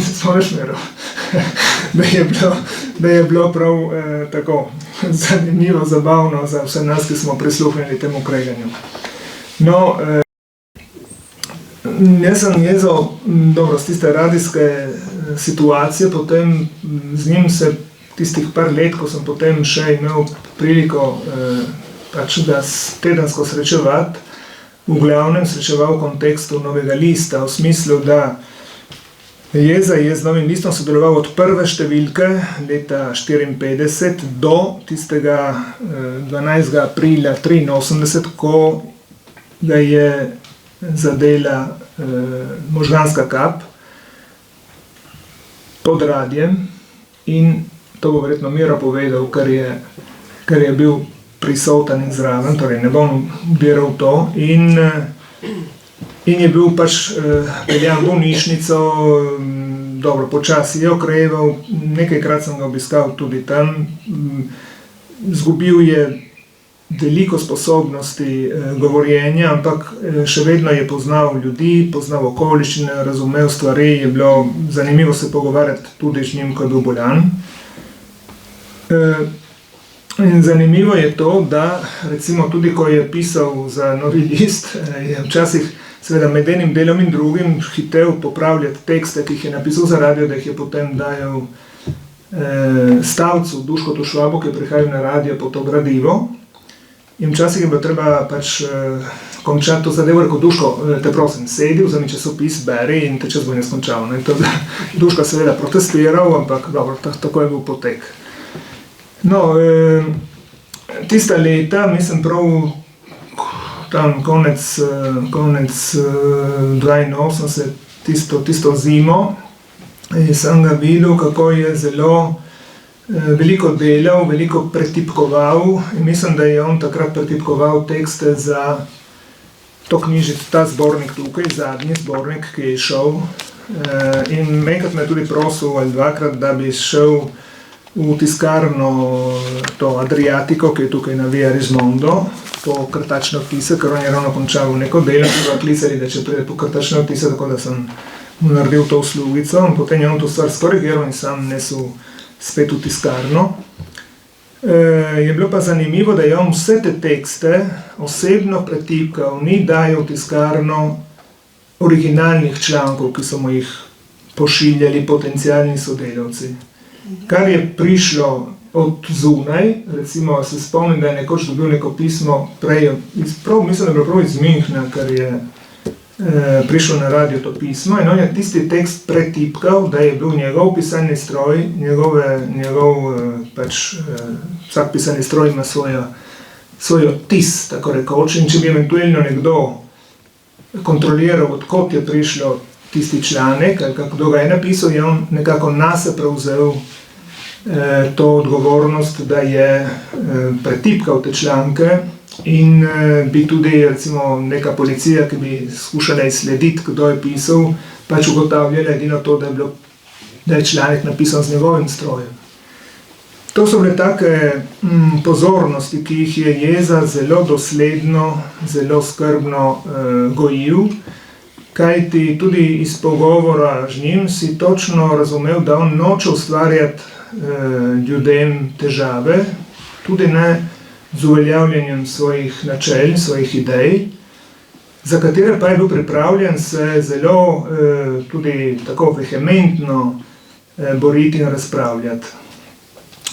Še ena stvar, ki se mi zdi tako zanimiva, da mogoče bi jo lahko omenil, je recimo tudi taka anekdotica, ko je končal pisati pregled tiska za 10. uro, je šel na kavo dol v bar pod radio in ko je vstopil v bar, je vedno rekel un café molto caldo. In ker je ponavadi šel z njim vedno nekdo, ker je rad klepetal, se potem zaklepetal in se tam razumemal, seveda kava se ohladila. In potem bil vsak dan bil ta obred s tem kavarnarjem, le ho detto di fare un caffè molto caldo, in rekel, glielo fatto, in tako dalje. To sta se tam hecala na račun te vroče kave. No, recimo druga taka, Primož je omenil, je govoril o knjigah, o povestih, o romanu, o spominih in tako dalje. Jaz bi rad se spomnil tudi tega, da je Jeza napisal celo vrsto radijskih iger, celo vrsto predavanj za radio, celo vrsto otroških oddaj in prevodov dramskih iger za odrasle. Nekatere, recimo italijanske drame radijske, ki so šle na Grand Prix, jih je prevedel tako rekoč v teku 1-2 tednov, da so potem jih lahko igrali v čim krajšem času. V takratnem zborniku, ob 10-letnici smrti, za takratni zbornik sta Nataša Sosič in Dorica Žagar izpisali iz registrov radijskih seznam teh njegovih prevodov, priredb in samostojnih iger. Jaz bi v tem smislu omenil njegovo radijsko igro, ki je tudi dobila nagrado leta 1964, ko so razpisali nagrado za izvirno radijsko igro. To so jo potem igrali 17. decembra leta 1964, naslov je bil Zadeva je končana. Bom prebral, kar sem napisal takrat za tisti prvi posvet, ker se mi zdi, da sintetizira to, kar je bilo to delo. Zorko Harej je kot vodja dramskega odseka napisal v uvodu k igri naslednje besede. Karla Bergmana, enega voditeljev nacionalne protinacistične stranke, ki se je med vojno skrival, je nekdo izdal in Nemci so ga ustrelili. Bergmanov prijatelj Erich Lange začne po vojni iskati krivca. Odkrije, da ga je izdal sedanji notranji minister Rendel, bivši Bergmanov sodelavec. Ta časnikarja ustreli in tako se vsa zadeva konča. Harej nadalje piše, čeprav se dejanje odvije v določenem prostoru in času, je njen globlji pomen univerzalen in večen, ker temelji na konfliktu med resnico in lažjo, med svobodo in sužnostjo, med dobrim in zlom, večni in povsod prisotni komponenti človeškega življenja. Tako Harej. Jeza je torej snov za to nagrajeno dramo očitno vzel iz polpretekle slovenske zgodovine, ki jo je sam doživljal. Sam je bil priča primerom likvidacij ljudi, ki se niso strinjali s politično linijo stranke, ki je zmagala. Osebno občutena problematika se zato v drami mojstrsko stopnjuje do tragičnega zaključka. Pripomba, ki mi tako se rojeva, je tudi ta, da nam mogoče smemo zaslutiti tudi, da je pri sanju mislil tudi na izdajo, katere žrtev je bil njegov brat Max, ki je izgubil življenje v Šorljevem mlinu na Rupi blizu Kranja, kjer je deloval kot vodja tehnike v Elfkrajnu. To je tehniko je nekdo izdal Nemcem in gestapovci so mlin 21. marca 1944 obkolili, pobili prisotne in domače odgnali v begunje, mlin pa zažgali. Sicer pa je za to radijsko igro konča malo drugače, kot bi si mogoče mislili. Smrt glavnega junaka, ki je bil v svojem življenju in delom priča neuničljivega optimizma in vere, Jeza je bil človek pač, ki ni izgubljal tako poguma, zaključi tako. Časnikar Erich Lange je vso zadevo zaupal prijateljici Edith. Vedenje o resnici torej še obstaja in torej še živi upanje, da bo resnica nekega dne vendar prišla na dan. Zadnji pogovor med Edith in Erichom osvetljuje moralno držo tega našega resničnega revolucionarja, ki mu je glas vesti edino vodilo. Edith opozarja časnikarje, jasno je, da je avtor posebljen z njim, da ni dolžan iti na sestanek z Rendlom, vendar Erich pravi, da je to njegova moralna dolžnost, ker je Rendel s svojim zločinom dosegel, da je utihnil najmočnejši glas poštenosti in poguma v naši stranki in zdaj jo lahko brez pravega odpora podreja svojim namenom in namenom svojih zaveznikov iz gibanja revolucionarne akcije. Edith ga spet opozori, da ni dolžan, da se spušča v boj z notranjim ministrom in Erich Jeza odgovarja. Ne spuščam se v boj z njim, a hočem biti svoboden, da se ravnam po svoji vesti. Mislim, da je v tem stavku strnjena vsa neomajna vera Franca Jeze, da bo nekega dne vendarle resnica zmagala in da je za človeka, ki hoče ohraniti svoje dostojanstvo, bistvene važnosti, da ohrani tudi svojo svobodo mišljenja in dejanja, se pravi svobodo izbire. Ker je med sodelavci tega organizatorja tega večera tudi študijski center za narodno spravo, pa bi rad za konec prebral še par vrstic, ki jih je Jeza napisal v tem zborniku Neodvisna Slovenija, ko si sam sebi dejansko postavlja vprašanje, kako bi premagali ostanke preteklosti, ki jih je pustila državljanska vojna v razdoblju 1941-1945. Odgovarja. Državljanska vojna ni bila samo v Sloveniji, imeli so jo tudi v Španiji, v Grčiji, v Avstriji 1934 in še marsikje, tudi v Združenih državah Amerike med severom in jugom. Povsod so to v miru in demokraciji preboleli brez kakih trajnih posledic. Mislim, da je slovenski narod enako zrel in da bi Slovenci radi živeli v miru med seboj. Državljanska vojna na Slovenskem je danes že zgodovina. Odpovedati se je treba vsem mislim na maščevanje, tako na eni kot na drugi strani. Nočemo več političnih procesov in političnih zapornikov, kaj šele političnih mučencev. Slovenija mora postati dežela svobodnih in vedrih ljudi. Če to nismo mogli biti mi, ljudje starejših generacij, naj postanejo to nove, mlade slovenske generacije. Neodvisno in demokratično Slovenijo hočemo ustvariti predvsem zanje. Hvala.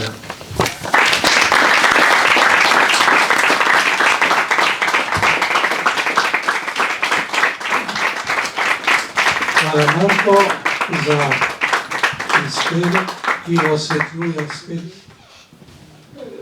kako je bil Franc Jeza plemenit človek. No, zdaj je na vrsti pričevanje Draga Štoke. Drago Štoka je, kot veste, je bil dolga leta vodilen in pomemben predstavnik Slovencev v Italiji, deželni svetovalec ali svetnik, kot pravimo, bil je tudi predsednik sveta slovenskih organizacij. V mladih letih pa je bil v skupini Jezovih pristašev, kot izhaja tudi iz poročil Udbe, ki jih lahko beremo v Omerzovi knjigi. No, žal, Draga Štoke ni med nami, je pa tukaj hčerka, profesorica Alenka Štoka, ki bo prebrala očetovo pričevanje. Ja, dovolite mi, da vas tudi lepo pozdravim v imenu svojega očeta, ki mu je žal, res žal, da ne more biti tukaj danes z vami. Naslov njegovega prispevka je Franc Jeza v mojem spominu.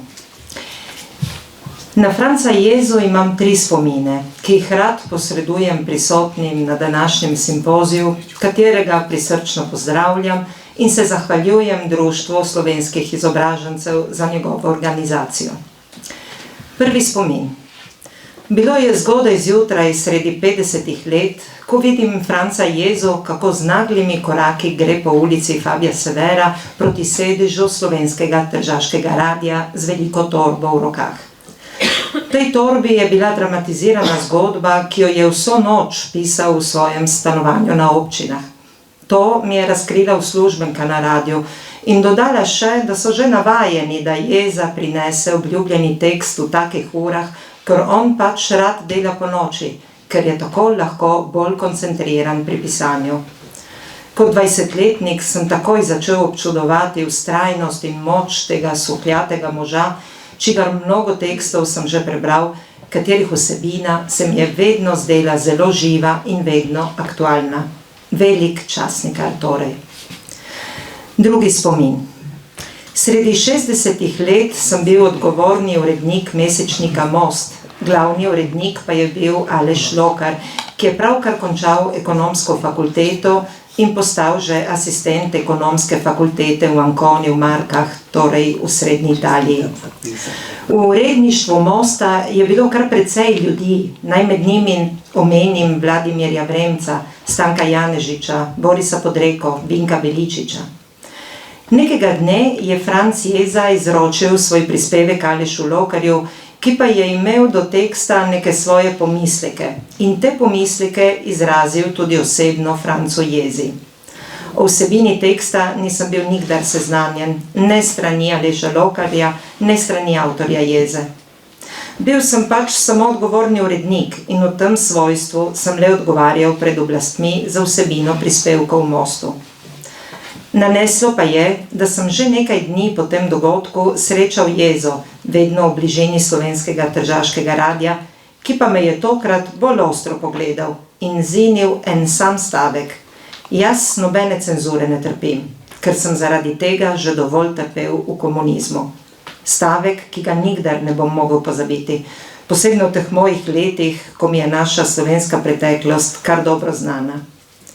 Tretji spomin. Bilo je tam nekje v 60 letih in Franc Jeza je nas mlade študente povabil na sestanek, na katerem naj bi razpravljali o sedanjosti in bodočnosti slovenskega naroda. Vabilu smo se seveda odzvali in dobili smo se v neki gostilni na ulici Udine v Trstu. Če se ne motim, je bilo tej gostilni ime Algambero. Bilo nas je tam okrog 10 po številu, a se vseh obrazov ne morem spomniti. Jeza je v krajšem, a zelo izčrpnem uvodu zelo jasno govoril o tem, da moramo biti pripravljeni, ker bo prej ali slej prišlo do rojstva slovenske države, saj se bližajo časi, ko bodo tudi mnogi manj številčni narodi dosegli svojo totalno samostojnost, ne samo v Evropi sami, temveč tudi v Afriki in Aziji, ker so pač pred nami epohalne zgodovinske spremembe. Dobro se spomnim tudi, da je govoril o gospodarski krizi Jugoslavije in da se bo Slovenija enkrat za vselej naveličala biti glavni steber reševanja ekonomske krize, ki se je že globoko zasidrala v ves jugoslovanski gospodarski prostor. Pa tudi dejstva, da ima Jugoslavija v svojih mejah Srbe in Hrvate, ki se med seboj nikakor ne morejo razumeti, pa še Bošnjake, Makedonce in vsaj 3 glavna verstva. Čas ne bo prenesel tega in njen konec je neizogiben. Prav tako je dejal, a ker nismo v sestanku napisali nobenega zapisnika, niso Jezove besede nikjer zapisane, čeprav so kasneje v nekoliko različni obliki bile natiskane v njegovih številnih letakih in brošurah, ki jih je na to tematiko napisal in sam razdeljeval v Trstu na avtih z jugoslovansko evidenčno tablico. Jezovemu uvodu je sledila debata, v katero smo posegli skoraj vsi prisotni. Po diskusiji je Jeza spet spregovoril, se nam zahvalil za konstruktivne besede in predloge in sam takoj predlagal, da si že na tem sestanku porazdelimo naše vloge in, seveda bolj za šalo kot za res, tudi ministrstva bodoče slovenske vlade, ker čas hitro beži in mi ne smemo zamuditi ugodnega trenutka, ki bo gotovo prišel kmalu in ta nas ne sme najti nepripravljene. Jezove trditve so se nam mladim zdele stvarne in dalekovidne, posebej ko je dejal, da so pri naši starosti postali po koncu 2. svetovne vojne v Sloveniji ministri ljudje kot Edvard Kardelj, Boris Kidrič, Boris Ziherl in drugi, ki so bili takrat istih let kot mi danes zbrani na tem sestanku. In kmalu so začela prihajati na dan tudi imena. Dobro se spomnim, da je bil predlagan kot kandidat za ministra za zunanje zadeve in svetovno diplomacijo Saši Martelanc, Marjan Bajec za ministra za notranje zadeve, Franc Mljač za ministra za obrambo in vojsko, jaz za ministra za kulturo in šport, Sergej Bandelj pa za ekonomijo in bančne posle. Drugih predlogov in imenovanj se nikakor ne morem spomniti. Za zaključek pa še dvoje. Leta 1955 sem maturiral na Slovenskem klasičnem liceju v Trstu in se takoj odločil za vpis na slavistično fakulteto Univerze v Ljubljani. Najel sem si privatno sobo pri daljnih sorodnikih v Ljubljani na Župančičevi cesti oziroma ulici. Tam sem bil že skoraj 3 mesece, ko mi je gospodinja nekega dne nepričakovano dala odpoved, češ da mojo sobo nujno rabi za svojega sina. Iskal sem sobo po vsej Ljubljani, nič, pa tudi štipendije nič in hrane prav tako. Nekaj dni so me vzdrževali prijatelji Petelinovi na Predjamski ulici pod Rožnikom, potem pa sem vzel kovček v roke in s prvim jutranjim vlakom nekega meglenega in tudi deževnega dne dal Ljubljani slovo. Doma me je profesor Jože Peterlin razveselil, ko me je preko prijatelja Gregorja Pertota povabil, naj se pridružim igralski družini Radijskega odra. In še tale osebni spomin. Pred nekaj leti sem balincal na igrišču na Brežini, ko se mi med odmorom približa znanec, tudi balinar, ki mi dobesedno pravi takole. Drago, prišel je čas, ko ti moram nekaj razkriti. Ko si bil jeseni leta 1955 na Slavistiki v Ljubljani, nas je, kot že večkrat prej, obiskala Tončka Čok in smo skupno obravnavali tudi tvoj problem. Bila je še kar nekam znosna debata, pa se dvigne neki študent, seveda tržaški, in z neko besnostjo v sebi zakriči: Tega gada pa že ne bomo gojili na svojih prsih. In debate je bilo konec. Tako moj prijatelj Balinar, ki sem mu zelo hvaležen za osvetlitev vsega ozadja mojega študija slavistike na Univerzi v Ljubljani. Škoda le, da mi ni tega zaupal že prej, ampak šele po 65 letih. Zelo pa mi je jasno, zakaj je bila v Ljubljani moja prisotnost nezaželena.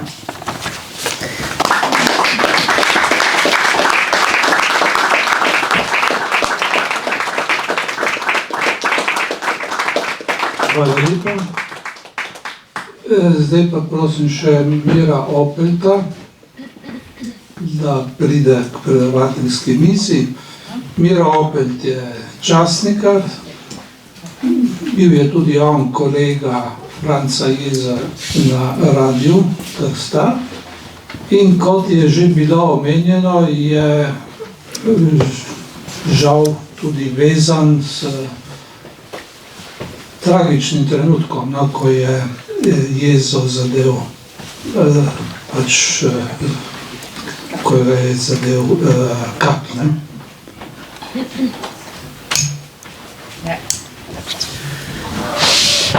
Ja, Franc Jeza se je dobesedno izgorel za slovenski narod in za svojo idejo, ki se je uresničila o samostojni Sloveniji. Izgorel tako kot profesor Peter Lin, prav tako na cesti, ko se je vračal. In prej je prav kolega Pahor omenil tudi povezavo med družinama. Nisem vedel, da je Jezov brat Max padel skupno s svakom, Peterlinovim svakom. Padla sta kot partizana. Tako. Glede spominov, ki jih imam o Jezi, veliko smo se slišali, upam, da se ne bom preveč ponavljal.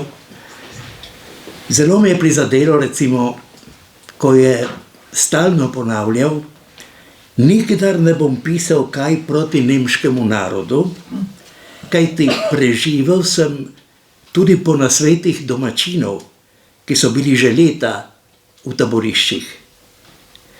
Tako tudi ni imel žal besede do Italijanov. Bil je v Dachavu, ampak bil je tudi v Volterri. Volterra je eden najhujših zaporov v Italiji bil takrat. In tam je šlo v tistih 2 letih končno 360 Jugoslovanov, med tem je njih 150 Slovencev. Ni enega zapora v Italiji, ki ne bi bil imel vsaj enega Slovenca kot zapornika. Od Kopra, v Italiji je bil Koper takrat, do juga in do otokov. To ne damo, tega nimamo v spominu in v zavesti. Bi morali imeti enega Omerzo, ki nažalost ga nimamo. Kot tudi glede tega, kaj so vsi ti ljudje in ostali civilisti pretrpeli, zaslišani, ne samo pod fašizmom, ampak tudi pod Badoljem in tudi potem do 70 let, bi lahko rekli, če vzamemo upoštev Benečijo. V svojem prepričanju je za demokratično Slovenijo je skrbel celo za, vsaj v razgovorih, za nujno prisotnost ob gotovosti, da bo Slovenija samostojna, slovenske partije po demokratizaciji. Nepotrebna skrb, smo videli, ker to potem se je po izkušnjah, nima smisla, da po izkušnjah na predvojnem Češkem in Slovaškem ga je skrbelo, in to velikokrat, da ta svobodna, ta samostojna Slovenija ne bi ponovila napak zatiranja manjšin. Ni predvideval tudi v tem primeru, kar se je potem dejansko zgodilo. zbrisani, neizbrisani in tako dalje. Da slovenska zastava na gradu v Ljubljani je težko, je bilo težko jo videti, razen ob določenih praznikih, menda ne. Bil je drzen, ali tudi zelo predviden, ne. Slišali smo, kar je rekel prej Tavčar, da je pretikaval tekste tako na svoj stroj, tako da ja ne bi zasledili, kdo je sodeloval v določenih revijah ali v določeni knjigi. Tudi glede, danes smo slišali več pričevanj o skupini, ki je sodelovala z njim, ampak je bila zelo majhna skupina, to izbrana, ni hotel imeti med manjšino Piemonta, ne, da bi tukaj cela manjšina nekaj, ne, so bili samo določeni in omejeno število ljudi. Tudi pri tem je bil zelo, zelo previden, ne. Celo Kozbeku ni hotel škoditi, ne, česar pa ta ni doumel, da večkrat ga je kritiziral, dejansko je razvidno izpisal to, da ni hotel škoditi, ne, ni hotel ga povezati s to svojo zavzetostjo, odločeno zavzetostjo za samostojno Slovenijo. Tako, na primer, ob Kozbekovem obisku v Trstu, pri besednjaku, to mi je pravil dr. Legiša, se ni hotel udeležiti tega sestanka. Pač pa je poslal kuverto s prispevkom. Jeza, ne? Razumete, to je bil velik človek.